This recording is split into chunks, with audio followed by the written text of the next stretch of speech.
તમે જોઈ રહ્યા છો શ્લોક દર્પણ ન્યૂઝ.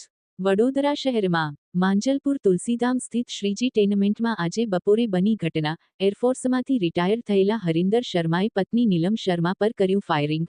મિલકતની બાબતે બંને વચ્ચે ચાલતો હતો ઝઘડો. આ ચકચારી બનાવમાં એક યુવક પણ ઈજા પામ્યો હોવાનું સામે આવ્યું છે.